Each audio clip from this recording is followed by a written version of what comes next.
El monte salteño retumba con la llegada de la montonera.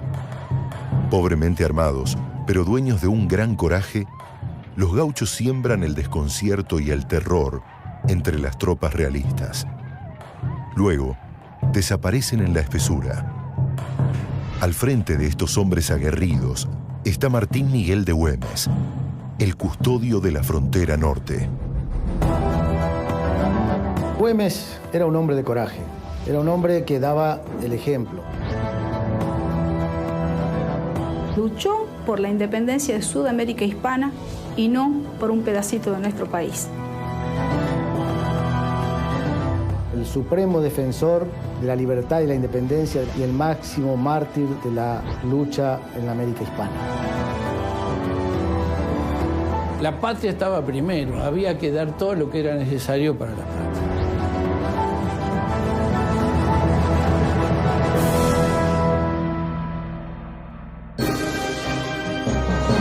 Martín Miguel de Güemes, el protector del norte.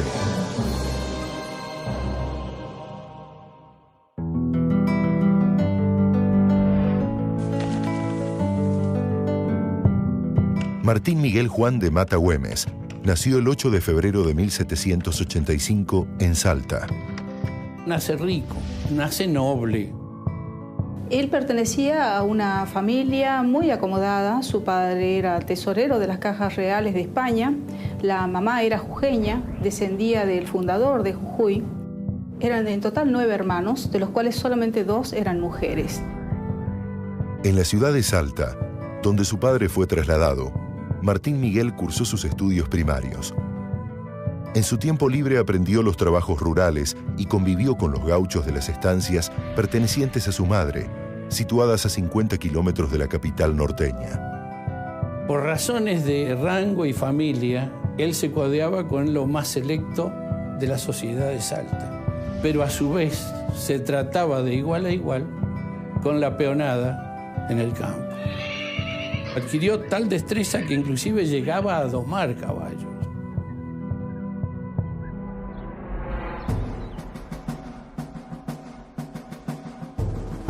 Martín Miguel Juan de Mata Güemes ingresa siendo un niño al ejército a los 14 años. Quizás porque tenía un abuelo que había sido general en España, elige esta carrera.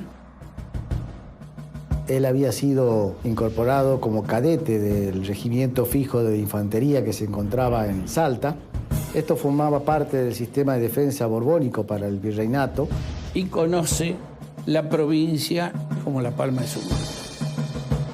Era una persona de una vastísima formación, tanto en lo cultural como en lo militar. En 1805, el virrey Rafael de Sobremonte ordenó que el batallón salteño en el que estaba Güemes se trasladara a Buenos Aires ante la inminencia de una invasión inglesa. Estar en Buenos Aires le va a permitir a él participar en las invasiones inglesas. Un hecho glorioso que va a ser su bautismo de fuego. A él lo destinan a formar parte de los efectivos que van a actuar en la defensa de Buenos Aires y en la primera invasión él es nombrado ayudante de Liniers. Previamente había acompañado a Sobremonte hasta Córdoba, trasladando los caudales y preparar a los efectivos para que juntamente con la que reunía Liniers en la banda oriental poder confluir sobre Buenos Aires para emprender la reconquista de la ciudad que había sido tomada por los ingleses.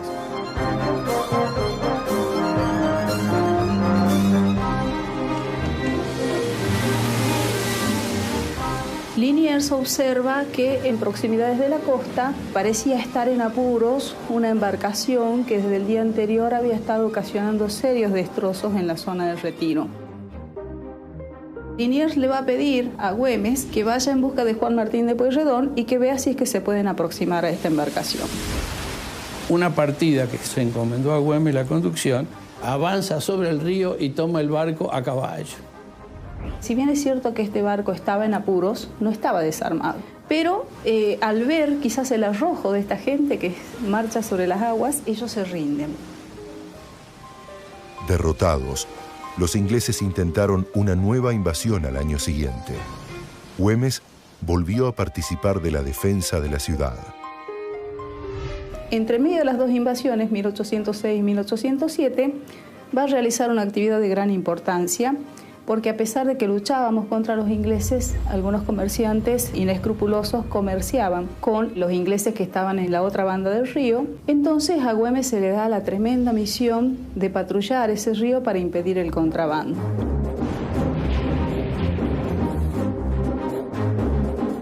Pero a pocos días de la Reconquista, Güemes pidió su traslado a Salta a causa de una enfermedad.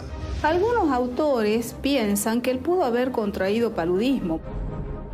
Además había muerto su papá y él en su condición de segundo hijo tenía una misión de ayuda hacia la madre.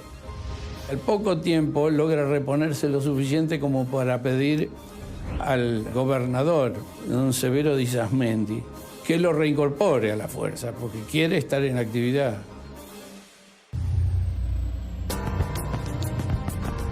Entre 1808 y 1810 se le encargó el resguardo de la frontera chaqueña de los ataques realistas y de tribus hostiles del cacique chiriguano Cumbay. Esa experiencia marcaría su accionar en los años posteriores de lucha por la independencia.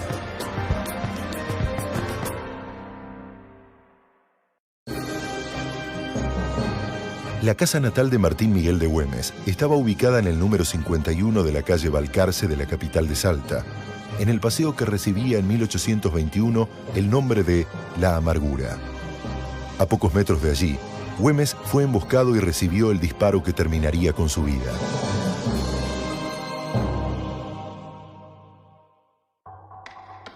El 25 de mayo de 1810, el Cabildo porteño destituyó al virrey Cisneros y lo reemplazó por una junta conformada en su mayoría por criollos.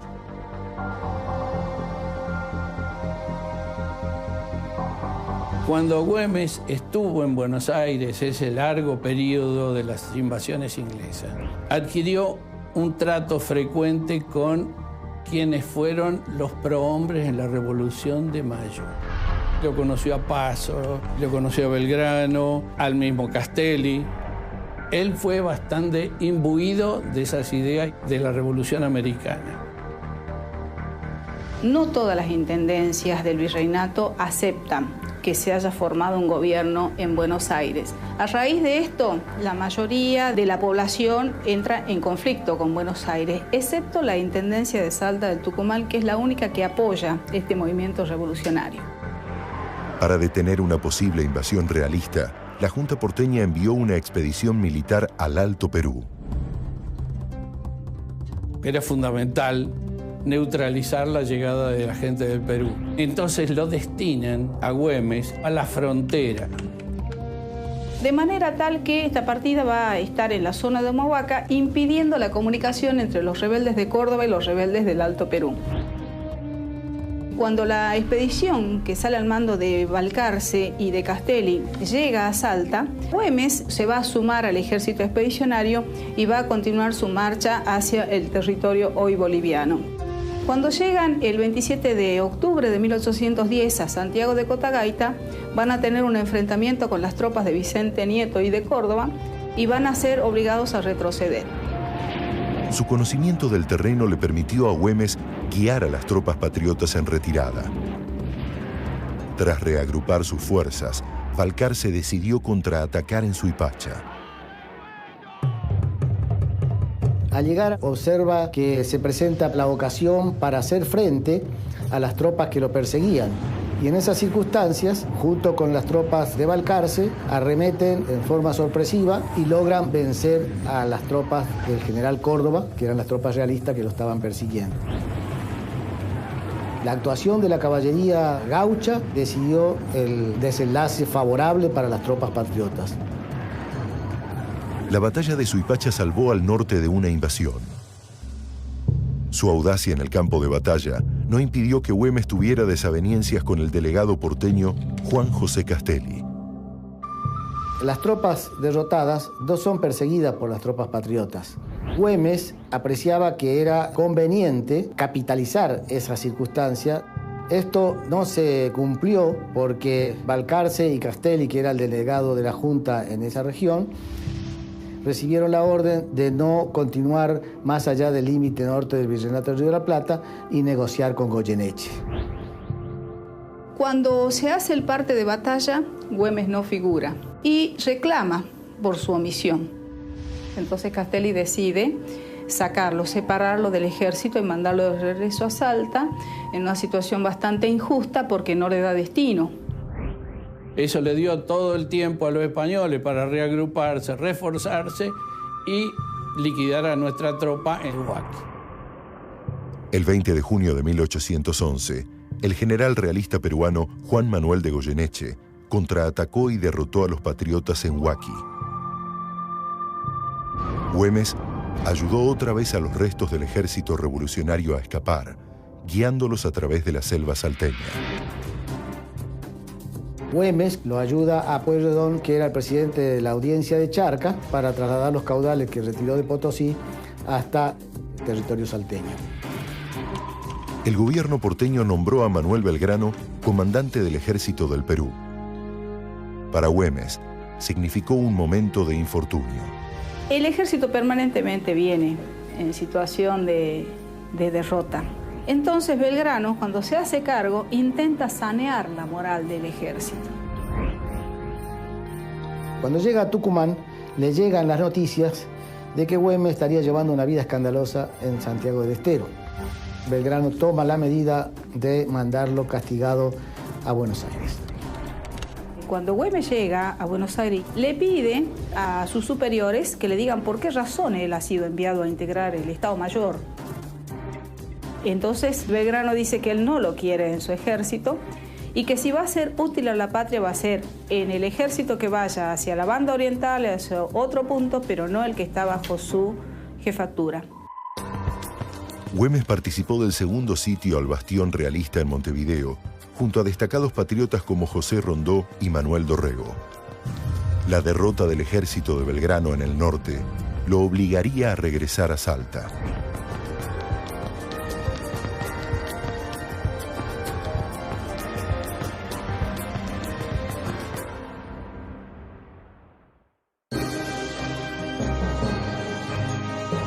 Martín Miguel de Güemes fue el único general de la independencia muerto en combate.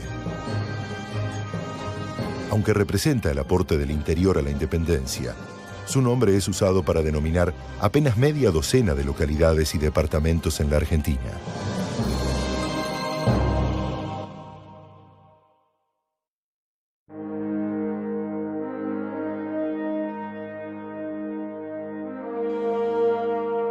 Luego de ser derrotado en Vilcapugio y Ayohuma, el ejército del norte fue puesto a cargo de José de San Martín. Güemes le pidió regresar al norte. Por notoriedad sé que marchan tropas de esta capital para el Perú. Por consiguiente, con mis sentimientos y no pudiendo mirar con indiferencia los peligros de la patria, me ofrezco a partir bajo sus órdenes. San Martín evalúa la petición que le hace Güemes desde el punto de vista militar, le pregunta muchas cosas que él desconocía por regresar recientemente de otro continente, tácticas, estrategias, cómo era el terreno. Y Güemes lo informa de una manera muy clara y objetiva. Entonces San Martín pide al gobierno superior que autorice que Güemes vaya a Salta con sus refuerzos. Lo acompaña en una recorrida Güemes por la zona de Orán, por toda la zona norte, y llega a la conclusión de que no se podía combatir para llegar al Perú por este lado. Había que hacerlo vía Chile, desembarcar luego en Perú y atacar. Acuerdan un plan, participa no solamente San Martín, aunque se lo conoce como el Plan Libertador, sino también Belgrano, Güemes y Juan Martín de Pueyrredón con el apoyo desde el gobierno central. San Martín dice, tenemos que hacer una guerra de recursos y de guerrilla, siguiendo la política de Güemes, y lo nombra a Güemes comandante de frontera, y se queda a cargo de la defensa del norte. En 1814, a instancias de San Martín, Güemes fue puesto al frente de las milicias salteñas y poco después ascendido a teniente coronel. En un informe al gobierno, San Martín elogió a las fuerzas que mandaba Martín Miguel de Güemes. Es imponderable la intrepidez y el entusiasmo con que se arroja al paisanaje sobre las partidas enemigas, sin temor del fuego de fusilería que ellas hacen. La guerra gaucha es una guerra de sorpresa, donde iba avanzando un ejército numerosísimo. Parecían imbatibles, pero le aparecía una partida de 5 o 6 gauchos y le capturaba lo que formaban la retaguardia. Se daban vuelta para ver eso, entonces de un costado le robaban el ganado y se lo internaban en el monte. Y lo dejaba sin abastecimiento, sin comida, etc. Y le producía un desgaste impresionante. La realidad de la geografía del norte es bastante compleja. Las condiciones topográficas y climatológicas también fueron factor que utilizó el general Güemes y sus tropas a su favor. Esas partidas respondían a gente que conocía palmo a palmo el terreno porque había nacido, o se había criado, o vivía permanentemente en el lugar. La fortaleza de las tropas de Güemes en el combate fundamentalmente estaba basado en la motivación y en las profundas convicciones que tenían por lo que luchaban. Imposible pensar que una tropa pueda ser tan leal con su jefe si éste no le marcaba el camino.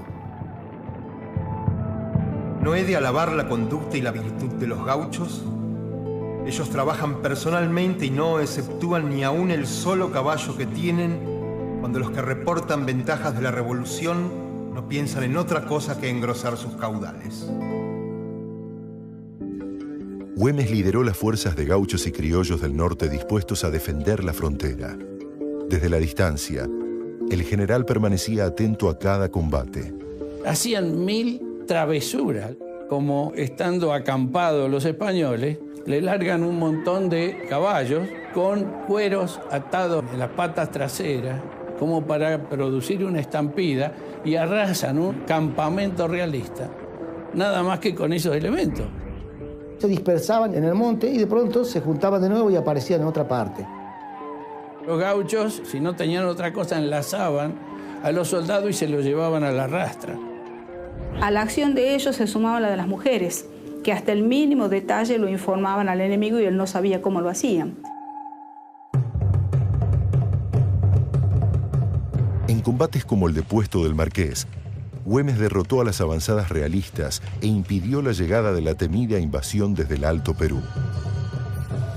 El ejército de Rondó se mantenía inactivo. Güemes, al ver que estaban señoreando en Puesto del Marqués los realistas, decide atacarlos. Presenta batalla y logra el triunfo. Con cada éxito militar, crecía el prestigio político de Güemes. En 1815, fue electo gobernador de Salta por aclamación del Cabildo. En un caso que es importante para la historia constitucional argentina, porque se va a producir el caso de que una persona es electa por voluntad popular cuando todos los gobernadores eran nombrados desde Buenos Aires. Muchas medidas que tuvo que tomar lo hizo en función de la necesidad de satisfacer su actuación militar. Tomó medidas políticas y administrativas que finalmente le van a ir llevando a un enfrentamiento con un sector de la sociedad. El gobernador se enfrentó también al general patriota José Rondó, quien le exigió que le cediera el mando de sus tropas de gauchos. Güemes se niega, porque él dice que esa tropa no le ha costado nada al Estado Nacional y no la entrega.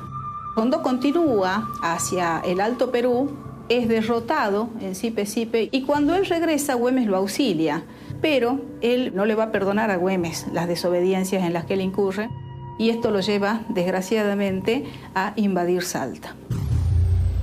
Güemes resistió 2 frentes simultáneos, a las tropas patriotas que irrumpieron en Salta y a los realistas provenientes del norte. Rondó se va a ver obligado a pactar con Güemes, porque Güemes va a estar permanentemente impidiendo que las invasiones realistas recuperen el territorio de lo que era el exvirreinato, y en este caso es el propio Ejército Nacional el que invade una intendencia, una situación extremadamente grave. Pese a sus responsabilidades políticas y militares, Güemes tuvo una intensa vida familiar. Cuando él asume el gobierno de la intendencia, Se va a casar con Margarita del Carmen Puig y van a tener 3 hijos. Carmen está embarazada de su primer hijo y permanentemente se va a ver obligada a trasladarse de la ciudad para proteger su vida y la de sus hijos. La hermana del gobernador, Magdalena Güemes de Tejada, lo acompañó en su lucha por la independencia. Martín Miguel tuvo solamente 2 hermanas, pero la que intervino en todo este proceso fue Macacha, como la conocía el pueblo. Ella constituyó una red de espionaje muy importante porque estaba relacionada no solamente con gente de Salta, de Jujuy, sino también del Alto Perú. El apoyo del pueblo y el respaldo del gobierno porteño le permitieron fortalecer la frontera norte de la patria y contribuir al Plan de Liberación Continental.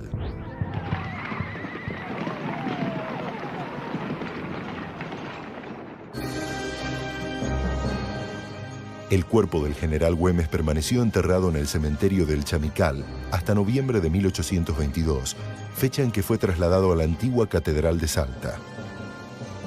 En 1877 fue reubicado en el cementerio salteño de Santa Cruz y en 1918 se lo trasladó a la actual Catedral salteña, donde aún permanece. Allí reposa junto a los restos de su mujer, Carmen Puig.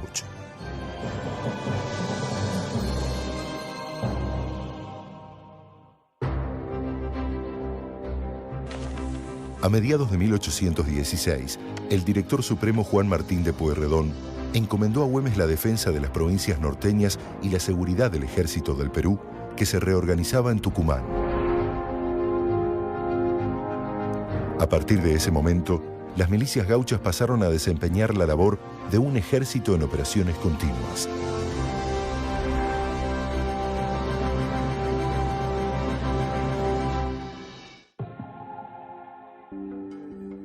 Güemes llegó a contar un ejército de 6.000 hombres, de los cuales solamente 900 eran tropas de línea, es decir, tropas veteranas, tropas con pago, con sueldo. Se despertaba el compromiso de la gente del lugar para defender lo que era suyo, su tierra, su lugar de trabajo, su hacienda, su casa, su familia.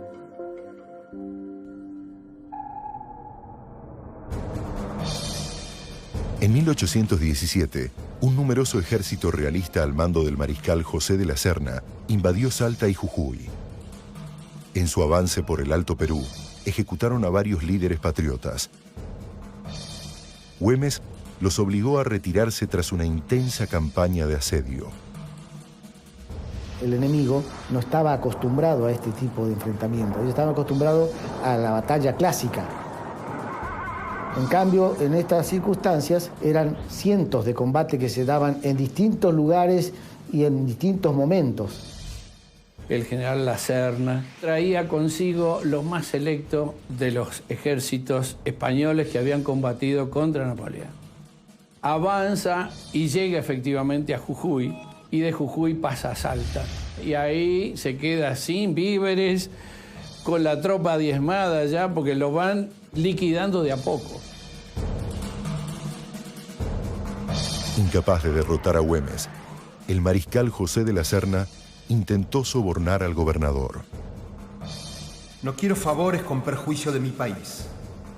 Este ha de ser libre a pesar del mundo entero. Yo no tengo más que gauchos honrados y valientes. No son asesinos, sino de los tiranos que quieren esclavizarlos. Con estos únicamente lo espero a usted, a su ejército y a cuantos mande la España. Güemes recibió de San Martín la orden de avanzar hacia el Alto Perú. Sin recursos de Buenos Aires, les exigió nuevamente a los comerciantes locales un aporte a la causa patriota. Esto va a generar que él tenga que buscar recursos dentro de la propia intendencia. Y esos recursos van a ser voluntarios e impuestos. De manera tal que en el 1821, en el mes de mayo, esta gente se va a levantar contra la autoridad de Güemes, ya cansada de ser quienes sostenían la guerra. Los opositores buscaron el auxilio de los realistas para intentar derrocar a Güemes. Cuando él se desplaza de Salta, es copado el Congreso y lo deponen en su papel de gobernador. Güemes, enterado de eso a la distancia, vuelve a Salta y vuelve solo. y estaba la gente emboscada para matarlo. Nadie se animó a decirle nada. Salieron todos de nuevo y lo apoyaron y lo aclamaron. ¡Viva Güemes! ¡Viva! Eso se llamó la conspiración del comercio. Fracasado el intento de desplazar a Güemes, el general realista Pedro Olañeta preparó una emboscada para deshacerse de su adversario. Entran por una sierra que prácticamente es inaccesible. Se posesionan de la ciudad de Salta de noche y lo sorprenden a Güemes en la casa de su hermana, Macacha.